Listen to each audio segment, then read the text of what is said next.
Comment célébrer Samhain? Dans le calendrier païen ou roue de l'année, Samhain marque le début d'une nouvelle année. Cette fête en l'honneur des morts, fixée à la date du 31 octobre, est l'ancêtre de la Toussaint et d'Halloween. Voici quelques idées pour célébrer cette fête païenne dans le respect de la tradition. Retrouvez le sens originel de la fête. Samhain est le mot gaélique qui désigne la fin de l'été. Dans le calendrier païen, cette fête marque donc le passage de la belle saison à l'hiver, la fin des moissons et la baisse de la luminosité. Parmi les 8 fêtes sacrées du calendrier païen, la nuit du 31 octobre a une importance particulière car elle marque la fin d'un cycle.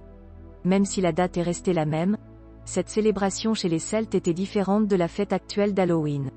Si vous voulez revenir à la signification originelle de cette fête païenne, vous devez profiter de cette date charnière, pour rendre hommage à vos défunts et à vos ancêtres, pour célébrer les cycles de la vie et de la mort à l'occasion du passage de l'été à l'hiver. S'inspirer des traditions celtes. Dans l'esprit des Celtes, la nuit de Samhain est celle où le voile qui sépare le monde des vivants et le monde des morts est le plus fin. Les personnes décédées dans l'année passent dans le royaume des morts lors de la nuit du 31 octobre. À l'inverse, cette nuit est aussi le moment de l'année où les ancêtres et les créatures fantastiques du royaume des morts viennent rendre visite aux vivants. L'un des rituels ancestraux liés à cette date consistait à laisser le feu s'éteindre dans le foyer. Le druide devait alors pratiquer une cérémonie pour allumer le feu sacré destiné, entre autres, à guider les esprits afin qu'ils trouvent leur chemin. Préparer un banquet de saison. La plupart des traditions païennes se réfèrent au cycle des saisons. Pour célébrer Samhain dans la plus pure tradition, il est donc conseillé de cuisiner des produits locaux et de saison, typiques de la fin de l'été. Au menu de votre repas de fête, mettez à l'honneur des légumes comme la citrouille et les courges et des fruits tels que les pommes, les poires et les châtaignes en dessert. Choisissez les produits les plus naturels possibles pour refléter le cycle de la nature qui glisse doucement dans l'hiver à cette période de l'année. Rendre hommage aux défunts. Si vous voulez célébrer Samhain dans la tradition celtique, vous devez ce jour-là rendre hommage aux défunts.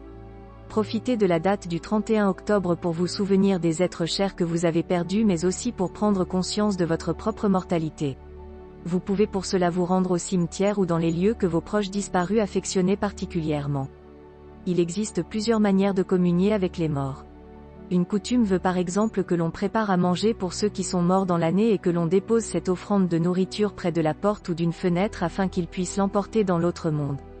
Une autre coutume ancestrale consiste à manger en silence pendant la nuit de Samhain ou à mettre un couvert de plus à table pour les morts. Vous pouvez aussi, comme cela se pratique dans certaines cultures, créer un autel sacré ou altar en hommage à vos proches décédés. Choisissez un emplacement dans votre maison et nettoyez-le pour le purifier. Vous pouvez également faire une fumigation avec de la sauge, du laurier ou de la lavande. Une fois que votre autel est purifié, vous pouvez y déposer des bougies, des pierres comme l'améthyste ou l'onyx et des fleurs séchées. Pour perpétuer le souvenir de vos chers disparus, vous pouvez aussi y placer des photos ou des objets personnels ayant appartenu aux défunts. En plus d'exprimer votre respect pour les morts, cet autel dédié à la mémoire de vos défunts vous aidera à avancer dans le processus de deuil.